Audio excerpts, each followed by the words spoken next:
the thing of it is, man, this guy was 20 years old, and to go out there and do something like that, like, and your name's etched in history now, you know, like, and it's not in a good way, No. you know.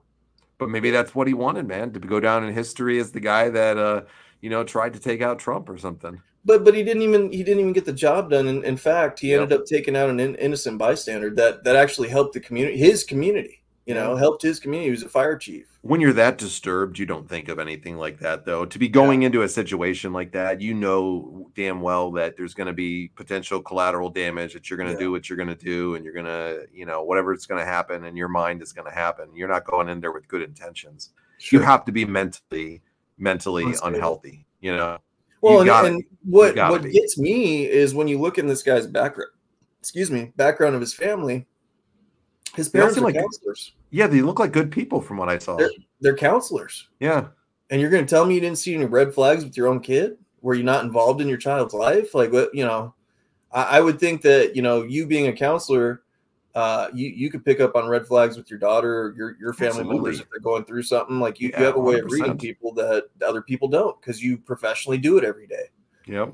And I'm just kind of confused how, you could be so, and I don't want to point the blame at them, No, I mean, I'm sure they're caught off guard and shocked with this whole situation, but to me, it just doesn't make sense how your kid could just one day you got no criminal background, no nothing, and one day you just snap and decide you're going to go kill an ex-president. Like that just it doesn't add up to me.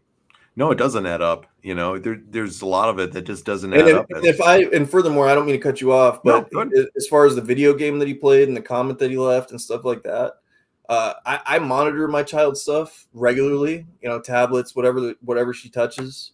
And for me, it's like, how did you not see these red flags? He's playing a game about a president getting shot for 178 freaking hours. Like, that's obsessive at that point. Mm-hmm. You're not going to tell me that his parent didn't walk by while he's playing that game and go, huh, it's kind of weird. And the figure on the game is Donald Trump that you're protecting. A lot of red flags, man. There's a lot of what ifs here on this situation. Just so many of them, just to wonder how it's going to be. It's going to be interesting the next couple of weeks to see where it goes and what information is going to come out, because, man, there's going to be more and more that they're going to find out. Let's be realistic, okay? They might not know much now, but they're going to know stuff real soon. This is the government. Sure. They're going to find any way possible. This is a huge thing to find out what happened here. Yeah, it's huge. It's huge. And I'm glad that the Secret Service was thanked and, the local authorities and stuff like that. But the reaction time was kind of weird to me, man. It was a little off, mm-hmm. and the way they ushered him out of there was even kind of weird. Like where they were trying to put him in like like the human gurney, like carrying him out. Yeah. It was all weird to me, the way they handled all that situation. It just didn't look like they practiced protocol, and if they did, it was very, very poor. Mm-hmm. So I'm glad nothing serious happened, and the shooter, took him out quite quickly. But I'm just saying, man, I think they need to step their game up a little bit, because for a 20-year-old to infiltrate this and do the damage that he could have done. I mean, I'm being serious when I say this. Had Trump turned his head just a little bit further, that would have been a temple shot, and we would be having a different conversation right now. And unfortunately, I would definitely think he would be made a martyr, and a civil war probably would have began. You mentioned his reaction earlier when he got up, fist pumping and all that stuff. I mean, and people are making it out like this guy's a hero now. And I'm like, it's terrible what happened to him. Of course, because nobody should be having that get done to him. But it's like his reaction that he had when he got up, is it just exactly what you would think something like that from a guy like him would do? Because it just shows you the character of the person, where they just instantly get up and they want to go right to the camera and show what's going on, and get that attention right there and get that good picture, when you get up. What did you think about it? I mean, it's fine if you want to get your moment, your Wyatt Earp moment where you look tough and stuff. Everybody wants that. Let's be real. Like, as men, we have an ego and stuff like that. So I get it, right? You want to look like, okay, you didn't get me, you missed me, type of thing. And I'll refer it to my favorite moment in time with Ronald Reagan, when he was reading a speech and somebody thought it'd be funny to pop a balloon in the crowd to kind of scare him after he'd been shot. And as he's going mid-sentence, he goes, "Missed me." and then everybody laughed and he got back to his speech. It's stuff like that. Yeah, I get it. It was hokey. He shouldn't have did that. He actually put more lives at risk by doing that. Because they didn't know at the time, could there have been multiple shooters? Could there have been explosive devices? Whatever. They needed to get him the fuck out of there. And he put his own self at risk by doing that too. And you can hear him on the microphone saying, "Let me get my shoes." Like, I'm sorry if I'm getting shot at, call it coward or not, and I'm supposed to be an important person like this and take on this revival and all. My this shoes stuff will be okay. My shoes will be okay. Like, get me the fuck out of there. And I'm a billionaire. I can afford any pair of shoes in the world that I want times about $1 million. All right. So I'm not saying that in a coward way. I'm just saying, like, respectfully, you have people that are literally diving in front of you to take bullets for you. Get the fuck out of there. Like, get the fuck out of there. You don't worry about your shoes. Don't worry about being a tough guy. Get the fuck out of Dodge. I'll say, you've been shot at like I have too. It's not a glamorous thing. It ain't fun at all. And that didn't scary, help man. That didn't help the situation of, like, it didn't help the theories these people are coming up with now, saying it's staged when you do shit like that. Because let's be realistic. You and I, like I said, it's a scary thing. You get shot at, you get blown up, you get somebody that tries to kill you and harm you or whatever it is. Unless you know it's staged, you got to be one tough bastard or one crazy bastard, one or the other, to get right up after somebody's, flinging bullets at you, and you just got nicked, and to get up there and to get your fist pump moment in. All right. Hey, respect to him. Like, it may be the most dumbest thing he's ever done. Well, man, he had balls to get up and do it. He had balls to do it. Hey, I mean, most people are ducking and covering at that point. I'm gonna tell you, and I'm sorry, but the 20-year-old that committed this atrocity, I'm sure if he didn't have a weapon and he was unarmed, I'm sure he'd be pissing his pants under a table too. So, more power to him. Mm-hmm. But it was a very stupid decision. I think that, when you're putting the lives of local authorities and stuff trying to keep you safe and get you out of there in a timely manner, you should probably just follow what they're saying and not get your photo. Listen to the professionals whose lives are at risk too. A lot, because other people in that area, their lives are at risk too. Absolutely. Until you can neutralize the attack. They're around you, like, obviously you're the target. They're not the target. So get your ass out of the way so more people aren't, at risk.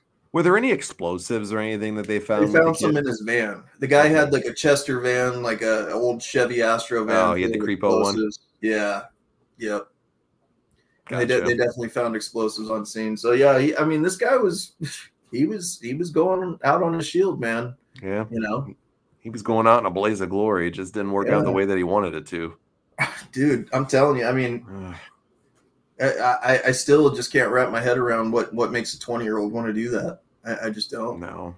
Your life's just getting started. You haven't had time to go through all the trauma and stuff that can make you think that there's no way out type of scenario, Mm-hmm. It's just crazy to me. Yeah, and once again, it gets lost in translation. The poor guy whose life was lost and his family has to suffer from this, Yeah. Yeah.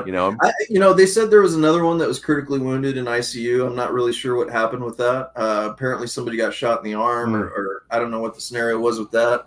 But there was a lot of gruesome stories, man. And I feel for the people that were there.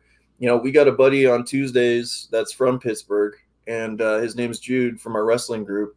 And stuff. And I'm just glad he wasn't in the area. I'm glad he didn't attend the rally and kind of get exposed to that violence or put himself in harm's way. So thank God for that, Where is Butler near? Do you know?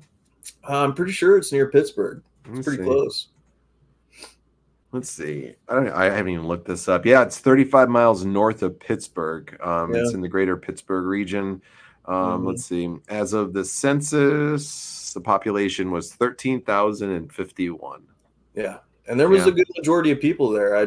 From what I saw, there was quite a bit of people for this event. So yeah, he usually brings out, a lot of people, come out to his rallies. He's a polarizing figure. It's Donald freaking Trump. Before he was in politics, he was the billionaire playboy that he was, So, he may be a pompous ass, but he's a polarizing figure. Oh yeah. Well, it's going to be interesting to see in the weeks coming up. What are some things that it's going to be the backlash of this? What information we're going to find out? What's going to happen? Do you think it's going to get worse, or do you think people are going to return to common sense? I don't think anybody's going to return to common sense anytime soon. I think it's so lost right now. We need people. I had a long conversation with one of my best friends last night. He was actually in the military. He's a he's a big Donald Trump guy too. He loves Donald Trump and, you know, things like that. We had the most rational conversation in the world, though, because it's like me and you. Me and you might differ on a few things. We're very alike on some others. But irregardless, man, we're not going to get angry at each other over it. We don't do that. Me and my buddy were talking for hours last night about this. And when we broke it down, we were trying, you know, spitball things, what we think might happen from this, what we have not liked about what's been going on, what we've liked about what we've seen, what we generally have disdain for. And when we were going through it, you know, it's funny. We were both left right at the end of it. And we said, man, no matter what side people are going for, we're in a bad spot right now. We are in a bad spot. You know, that was like our closing thoughts that we had last night was like, man, we're in a bad spot right now with things. And it is. No matter what you believe in, it's sad that people have come to this point to do these things. But throughout history, you know, this has been done for thousands of years. This is, you know, assassination attempts are nothing new. But it's still wrong. I will say that at least the previous assassinations and assassination attempts, not that they weren't at tense times or anything like that, but it's not to the effect of like, if this guy gets killed, this whole generation of people are going to make him, you know, their martyr and go to war and all this stuff with their own country. I generally in my heart, by the grace of God yesterday, that man didn't turn his head any more than he did. Because I'm telling you, when I say this, and I beg all these Trump supporters and MAGA people, no matter how angry you are, you know, how much this upsets you, let the professionals handle this. Let the justice system carry things out, whether you feel it's unjust or not, or works. We have to believe in that as a society, that our justice system does work, you know, and that you know, justice will prevail and stuff. The guy already got taken out, you know. Yeah. If there's other people involved, let their justice get served. Yeah, let that happen. Let it play out the way it's going to be. Let them do their investigation. Let's not be part of the fucking problem. Let's be part of the solution. You know? I mean, if good God forbid any retaliation happens, our system falls apart. I mean, you have nothing to stand on at that point. Then we're just the Wild West here. It's not going to work. Yeah, there's got to be law and order at some point. Yeah, and that's why I said earlier, you know, let's be part of the solution, not the problem and stuff, because the problem would be to continue to incite violence towards I'm an avid gun owner, and I believe in the Second Amendment, and I believe that you have the right to bear arms and protect your family and stuff, but use it to protect your family for defense. Don't go out looking for trouble. Don't go out taking on a cause like this 20-year-old did and putting it on your back and thinking you got to do something. We have a justice system to handle this. This guy was already taken out. There was lethal force used. The problem is done. We didn't lose President Trump, thank God. Unfortunately, we did lose somebody, but you know, it's got to stop at that, or there's never going to be an end to it. You know, it's just like gang warfare. There will never be an end to the retaliations if you keep doing this. Where do you Where do you think it goes from here? You know, I'm scared that I'm not scared.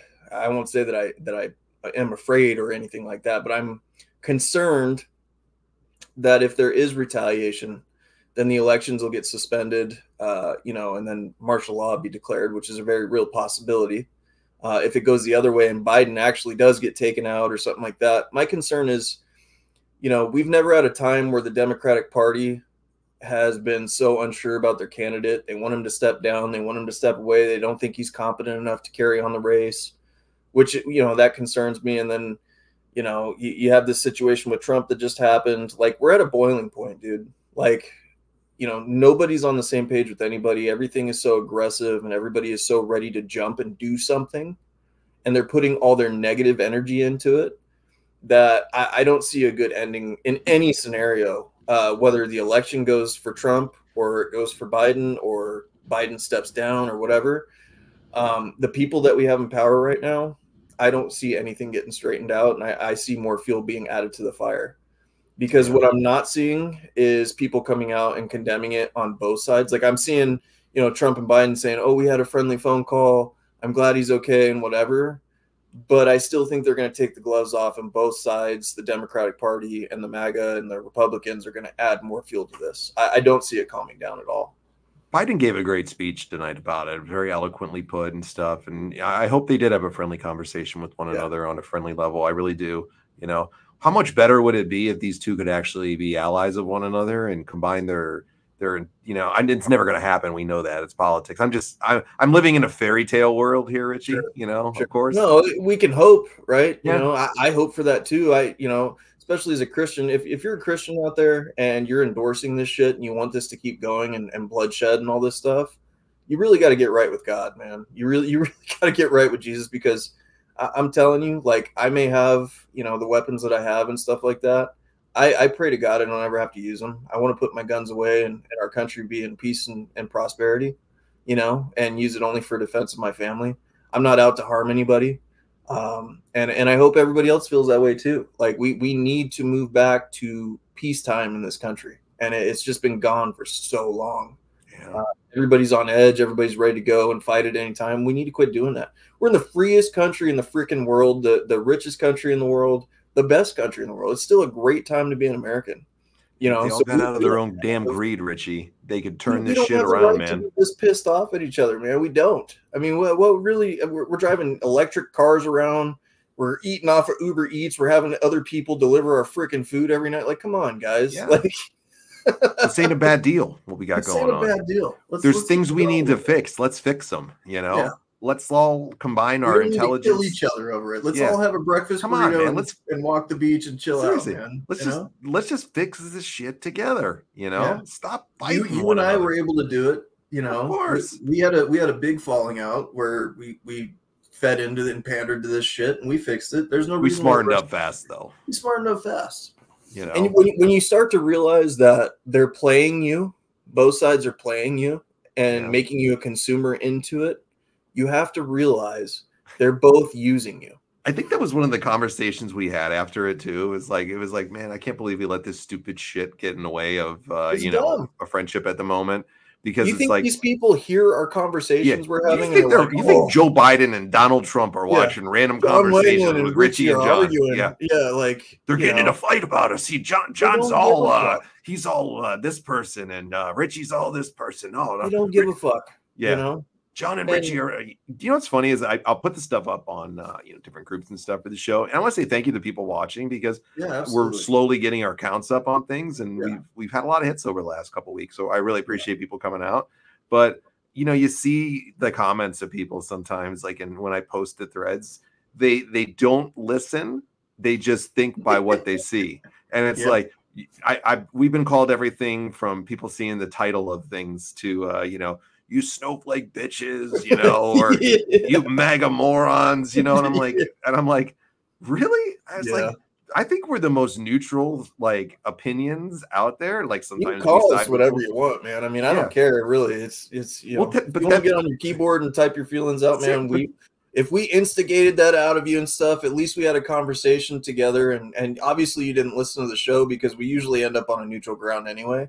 Well, there are people that do, because I was the last one. I was looking at, I was scrolling through some of the comments on the platforms that I was on, and somebody was discussing you were talking about when you and your wife went out to I think it was the steakhouse or something. Yeah. So there are people that actually do listen to like the words being said. You know, we appreciate. Just listen to what's going on and listen to what we're talking about, because we don't have all the right answers. We're not telling you that. This is a conversational show. We're talking about opinions, but it's like, it goes back to all this stuff with elections. People are so quick to jump on one another. They're so quick to make nasty comments to each other. They're so quick to make a judgment about others, and they don't even listen to one another. Well, and here's the thing: like, what are you people gonna do with your time after November? Yeah. You wait another few years for the next go around. Come on. Or are you really gonna go out and take the cause on your back and burn everything down so you can't enjoy your Uber Eats and watch your Netflix and chill and all this shit that we enjoy every day? Like, come on, bro. You're a Christian. You're a Christian like me. Okay, we're both Christians. You know, and there's other people that I'm more of a heathen than you are, but yes, absolutely, I'm a Christian. I believe in Jesus, and we're Christians here, and there's other people that have different religious beliefs. We respect that 1,000%, but you know, as a Christian and as a father and as a husband and as a guy with some spiritual, you know, good stuff to you, you know, I think we both do have different levels of good spirituality inside of us.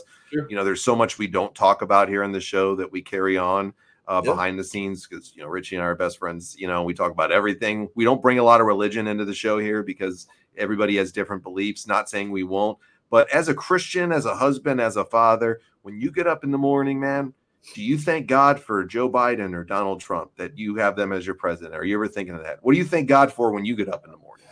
When I get up in the morning, I thank God for the job that I have to provide for my family, the walk that I've walked to make me the person that I am, and the people in my inner circle that I care about and, you know, check on me as much as I check on them. And that's it. You know, I put Jesus first, then comes my wife, then comes my child. A lot of people think that's controversy. I put my wife over my child. I tend to believe that you have to take care of your spouse first, and then your children are taken care of, you know, following that. I think that's a healthy environment.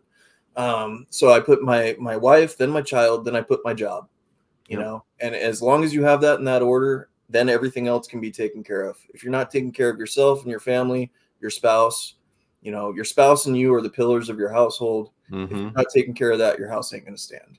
And those are all the things you thank God for when you get up every morning. Absolutely. Because you know what? I'm going to be honest with you. I just took a week to San Diego and walked the beach and didn't have to have a schedule or a care in the world. Watch the waves hit the beach. And dude, I did it and didn't have to have a care in the world. Who gets to do that in third world countries or places like that? They're lucky if they can eat, unfortunately. I'm blessed that I'm able to provide the life that I have for my family. You are very well taken care of, and you get to provide a great, you know, life for you and your daughter and stuff like that. Like, it's a beautiful thing, man. There's not a lot to be this angry about that it has to get to this level. I thank God for the same things every morning: my health, my family, my loved ones, you know, the people in my life, my friends. I thank God that we have the ability to have a platform like this and talk with others.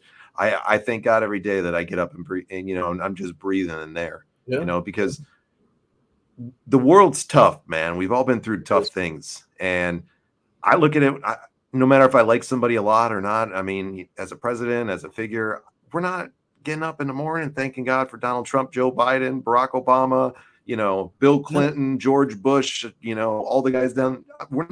We're not. Maybe a few people out there are.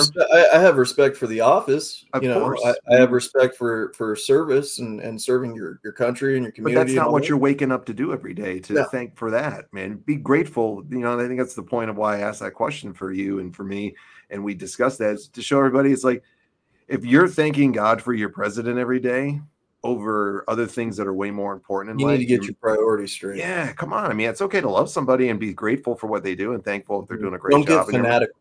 Yeah, don't get fanatical, you know. Be grateful for the other things that you have in this world. If you're grateful for that person running, then great, awesome. If you're thankful for that, awesome.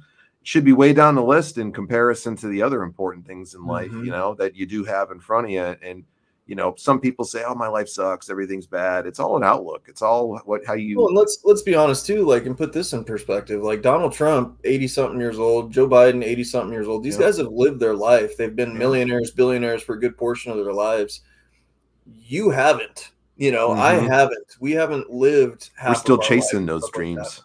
So we're really gonna put this in a perspective of like this 20-year-old kid decided to do. We're going to put this on our back and end our lives over this crap? No. Yeah.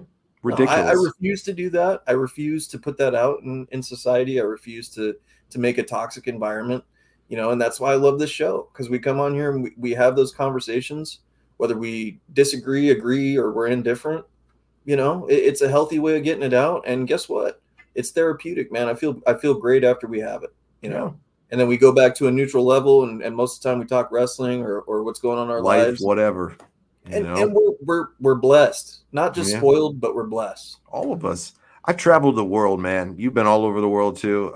I'm a huge traveler. For anybody that's not a listener of the show regularly, if you're a first-time listener, I have been to 27 countries across the world now, and it's amazing.